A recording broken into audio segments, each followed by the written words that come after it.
Rencontre, une émission de Jean Corcos consacrée à la connaissance du monde musulman.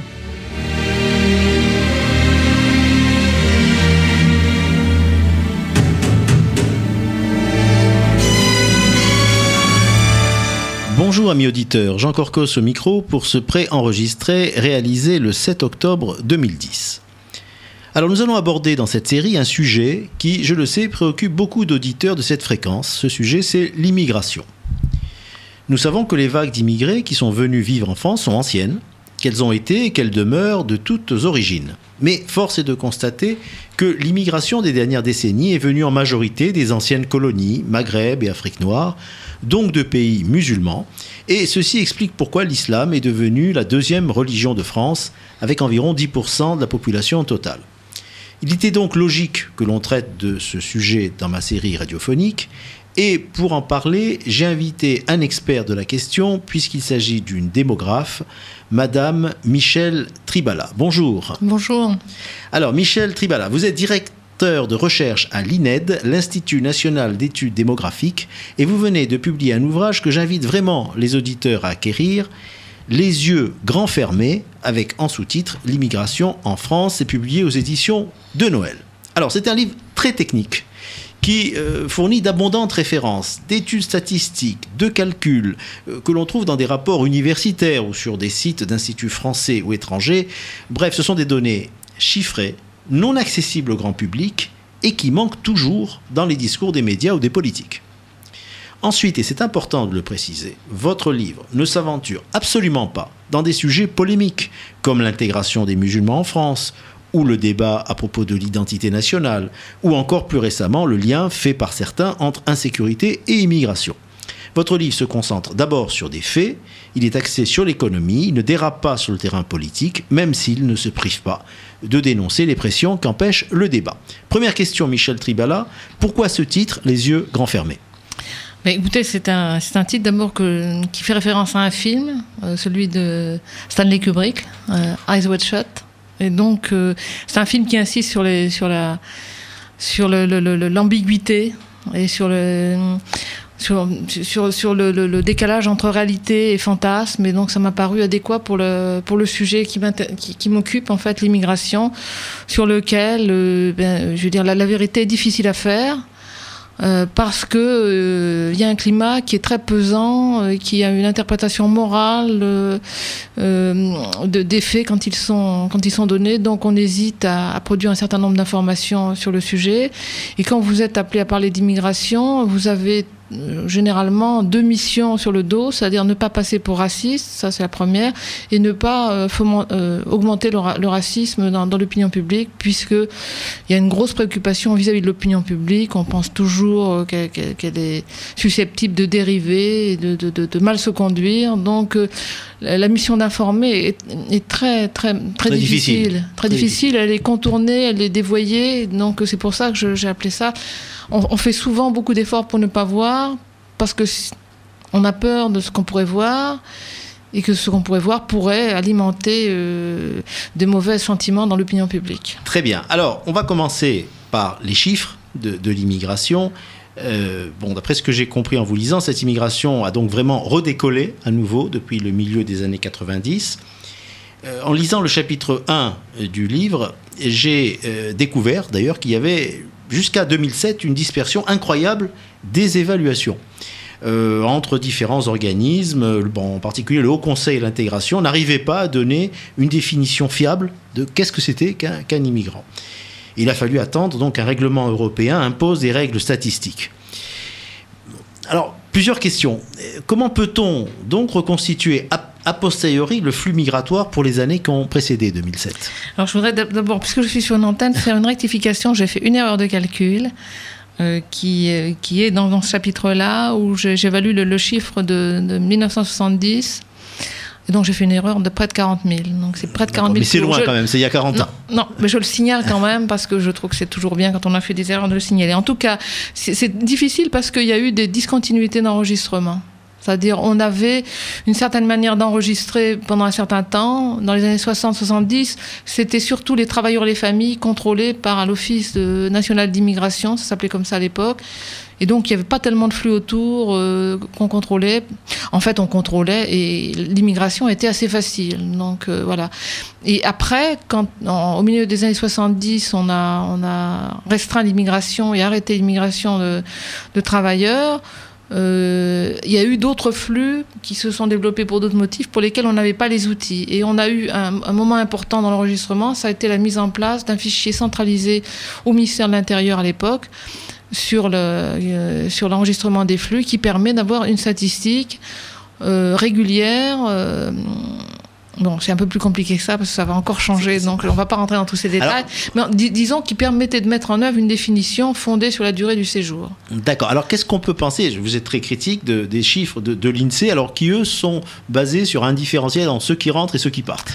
Ah ben écoutez, non mais si c'était fondé sur un différentiel déjà entre des chiffres qu'on aurait, ça serait bien, mais le problème c'est que c'est un solde migratoire qui est estimé sans qu'on ait toute l'information pour le faire. Puisqu'en fait, en France, on connaît à peu près un seul flux sur les 4 qu'on pourrait enregistrer, c'est le flux des entrées d'étrangers. On ne connaît pas les sorties, on ne connaît pas les mouvements de Français, ni même les mouvements, des étrangers de l'espace économique européen, ce qui fait beaucoup d'inconnus. Ce qui fait pas mal d'inconnus. Alors, vous donnez comme chiffre un pic d'entrée en 2003, donc qui était supérieur à 200 000 immigrants, et vous précisez d'ailleurs que parmi eux, la grosse majorité, 173 000 venaient de pays non européens, donc majoritairement, comme on disait, d'Afrique noire et du Maghreb. Vous pensez que c'est le même ordre de grandeur pour les entrées actuellement ? Pour les entrées, on le sait pour les pays tiers, on est pour 2007, c'est ce chiffre-là. C'est ce chiffre-là qui reste valable à peu près. Et pour 2010, on nous annonce un premier semestre de 99 000. D'accord, on reste à peu près à un rythme de croisière de 200 000 on n'est pas loin de 200 000 pour les pays. Mais régulières. Mais alors les irrégulières, comment est-ce qu'on peut les estimer ? Les irrégulières, par définition, on ne les connaît pas. Donc je suis toujours très méfiante, moi, sur les estimations qui circulent ici ou là, parce que le problème, c'est qu'on n'arrive jamais à les sourcer. On ne sait jamais quelle est la source.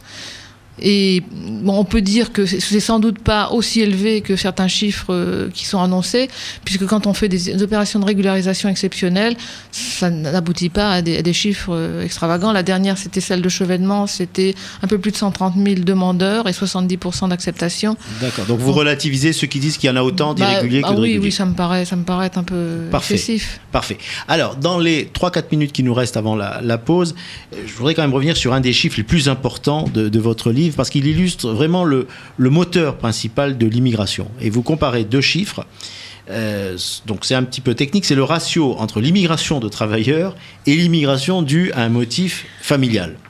En gros, ce ratio était de 1,7 en 1970. Ah oui, c'est là où est l'erreur, c'est 2,2.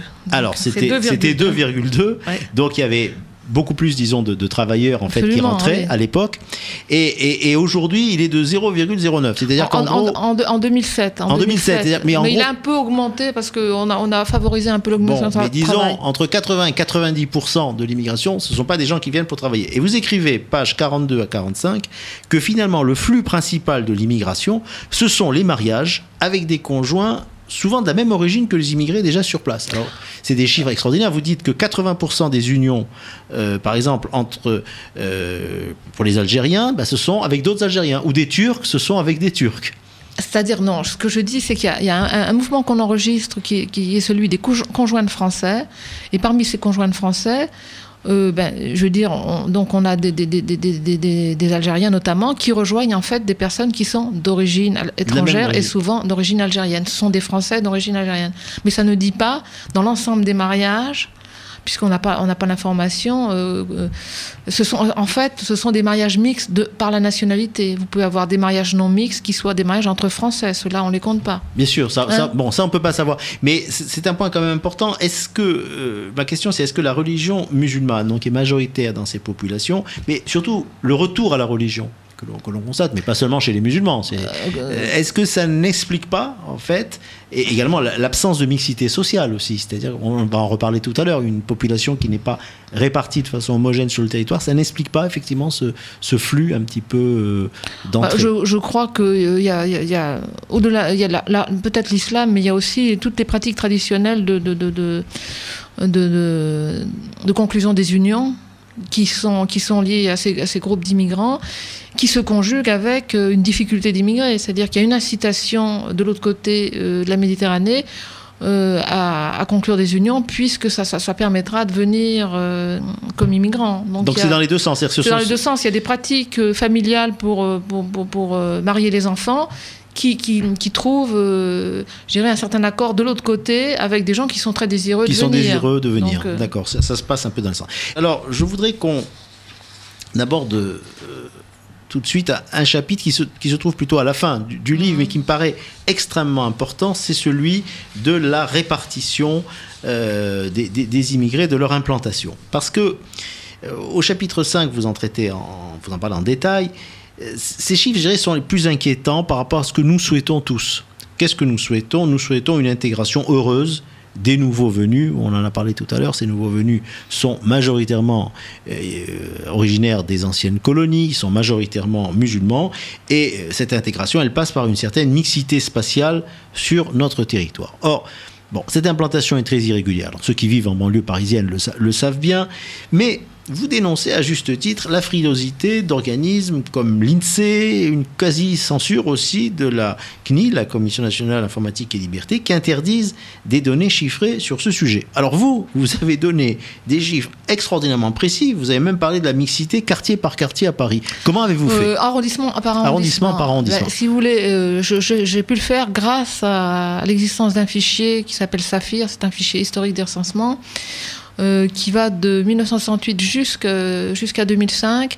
Donc c'est les dates de recensement, dans lesquelles donc c'est un fichier individuel harmonisé dans lesquels on a des informations sur les enfants, puisque ce sont les informations sur les enfants que je peux utiliser dans ce fichier, parce que pour les enfants qui vivent encore dans le foyer des parents, on connaît la nationalité des parents.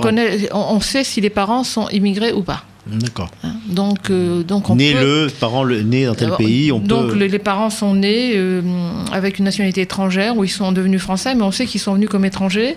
Donc on peut savoir si ces enfants qui vivent dans les foyers, s'ils ont moins de 18 ans, sont enfants d'immigrés. Donc c'est sur ce champ-là que je calcule des indicateurs de concentration qui peut se faire par commune, par arrondissement, et on a aussi calculé les indicateurs de voisinage, c'est-à-dire quel était le voisinage de chaque individu, quels sont les 8 voisins. Alors ça c'est très intéressant. Ce qu'on note tout de suite, donc c'est une répartition très fortement inégale des populations. Je voudrais quand même donner ces chiffres à l'antenne, Ils sont importants parce qu'il y a beaucoup de fantasmes par rapport en particulier à certains auditeurs qui vivent dans certaines banlieues et qui imaginent que toute la France, on peut extrapoler les mêmes répartitions de population. En fait, au niveau national, il y aurait 18% d'immigrés et enfants d'immigrés, enfants qui ont un des parents. Parmi les 0-17 ans, c'est-à-dire parmi ceux qui ont moins de 18 ans, pour les jeunes. Chez les jeunes, voilà, c'est 18% en France en moyenne. 18% des jeunes actuellement sont soit immigrés, soit enfants d'immigrés. Si on considère donc la région parisienne, on passe à 37%, et si on considère Paris intramuros, à 41%. Bien. Et la Seine-Saint-Denis, c'est encore plus. Et bien entendu. Alors le contraste est saisissant lorsqu'on compare justement la Seine-Saint-Denis, le 93, le 94, avec des communes de province, surtout de moins de 10 000 habitants. Et vous disiez tout à l'heure en aparté que pour des villes de province autres, la population est en train de changer. C'est-à-dire qu'il y a des villes, par exemple dans le Grand Ouest de la France, qui n'avaient pas connu d'immigration il y a quelques décennies, il n'y a pas très longtemps, et qui sont maintenant, c'est le cas de Blois, où on a un tiers des jeunes qui sont d'origine étrangère, et ils ne sont pas d'origine d'Europe de l'Est ou comme ça, ce sont des enfants dont les parents sont nés en Afrique noire, au Maghreb ou en Turquie. Alors justement, la question c'est comment l'expliquer ? Est-ce que c'est dû à l'arrivée massive de nouveaux venus ? Est-ce que c'est dû au fait que les femmes immigrées ont une plus forte natalité ? Ou est-ce que c'est dû au fait que les Français d'origine sont partis ? En fait, je veux dire, les arrivées en France elles-mêmes sont sélectives. Par exemple, vous avez 60% du flux subsaharien qui se dirige vers l'Île-de-France. Donc c'est important. Ça explique un petit peu ce qu'on a sous les yeux. Et donc, ce qui se passe en Île-de-France, pour les subsahariens, n'a rien à voir avec ce qu'on voit ailleurs. Avec ce qu'on voit ailleurs, bien évidemment. Donc, il y a les flux. Il y a effectivement la fécondité, puisque je suis sur des enfants. Donc, il y a plus d'enfants que de parents, je dirais, pour ces groupes-là.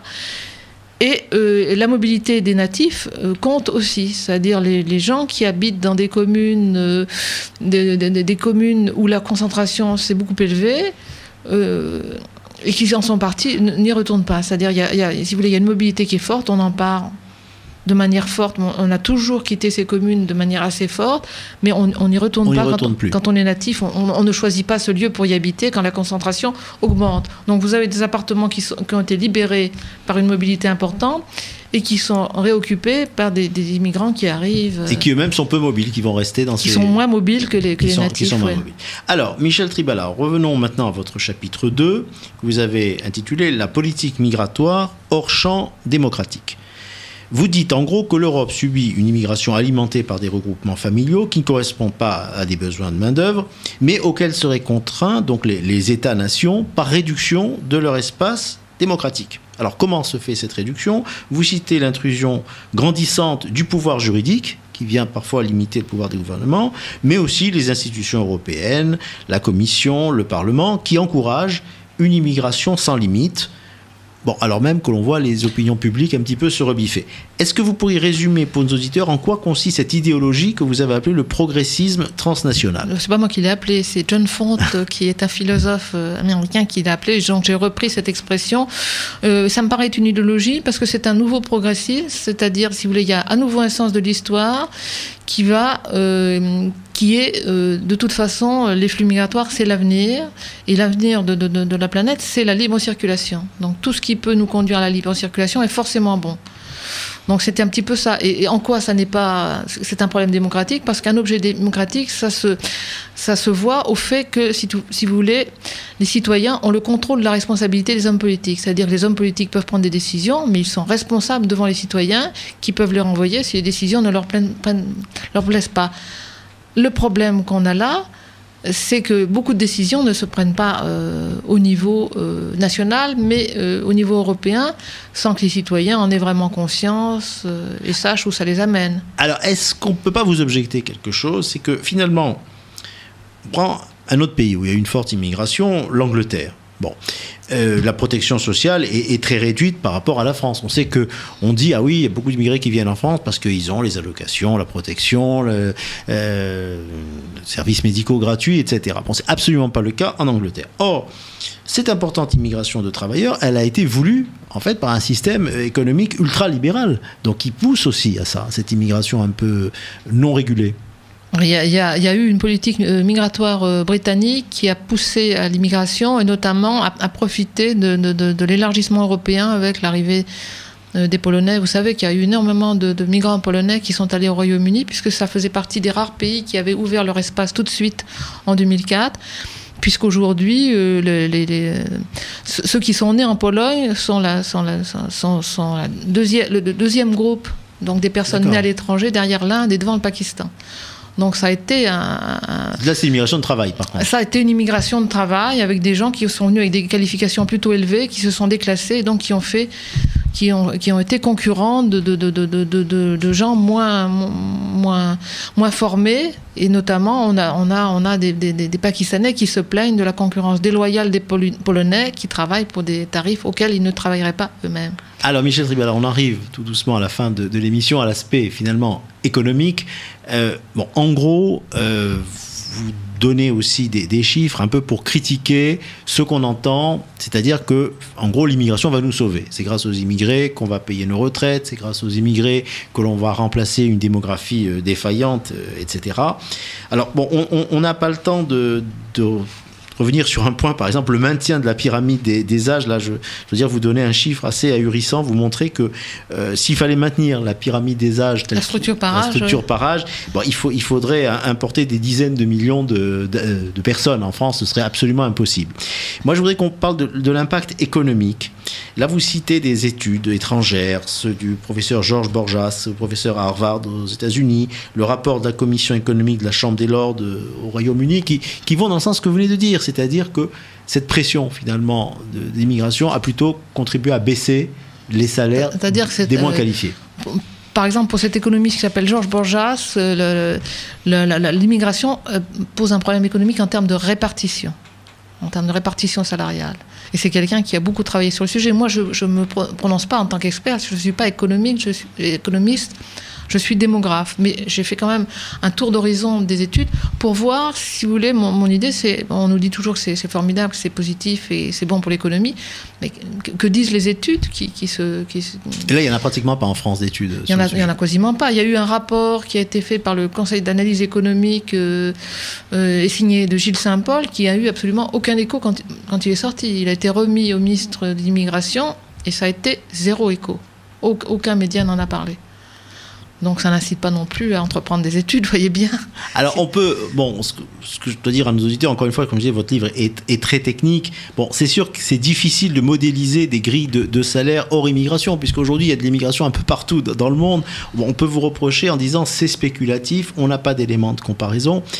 Et finalement, là aussi, vous dire, est-ce que cette compression des salaires qu'on a observée, elle n'était pas due d'abord à la mondialisation, indépendamment de l'immigration? Non, mais l'objectif de ces exercices de modélisation très sophistiqués, c'est pas d'observer d'où viennent les baisses de salaire éventuelles dans ces pays, c'est d'essayer de trouver quel est l'impact qui est lié spécifiquement à l'immigration. Donc effectivement, il y a des méthodes qui cherchent à retrouver ce qui serait passé sans immigration. Voilà. Donc on compare entre une situation sans immigration, et souvent ça revient à faire des corrélations suivant les proportions de travailleurs immigrants récents. On a fait beaucoup de corrélations géographiques mais il y avait des problèmes méthodologiques et on fait maintenant des corrélations par catégorie socio-professionnelle, les niveaux de diplôme, pour reconstituer des situations d'expérimentation un peu, si vous voulez. D'accord. En tout cas, ce que je dois dire à nos auditeurs, puisque nous arrivons à la fin, c'est que votre livre, encore une fois, n'est absolument pas un pamphlet, c'est un livre, encore une fois, très technique. En gros, votre position, c'est qu'il faut maîtriser l'immigration, c'est qu'il faut préférer une immigration qualifiée à une immigration... Ah, non, je ne me prononce pas là-dessus. Un petit peu quand même. Non, ce que je dis, c'est qu'il y a beaucoup enfin, on critique beaucoup la politique de l'immigration sélective, mais il y a beaucoup d'arguments en faveur de cette politique. Donc il faut qu'il soit sur la table aussi. Moi, je ne veux pas prendre de décision politique. Je ne fais pas de suggestion. Tout à fait. Non, mais c'est un point qui est extrêmement intéressant de souligner. Et cette immigration, encore une fois, disons, sélective par les diplômes, ça veut dire, en gros, on préférait un ingénieur marocain à un manœuvre, disons, des pays de l'Est. Voilà, pour dire qu'il n'y a absolument aucune trace de racisme dans votre ouvrage, et ça, il faut le souligner. Donc, amis auditeurs, je vous rappelle le nom de ce livre que je vous invite vraiment à acquérir, de Michel Tribala, Les yeux grands fermés, l'immigration en France. C'est aux éditions de Noël. Merci Michel Tribala. C'est moi, je vous remercie. Merci amis auditeurs pour nous avoir suivis et je vous donne rendez-vous dans 15 jours. Au revoir.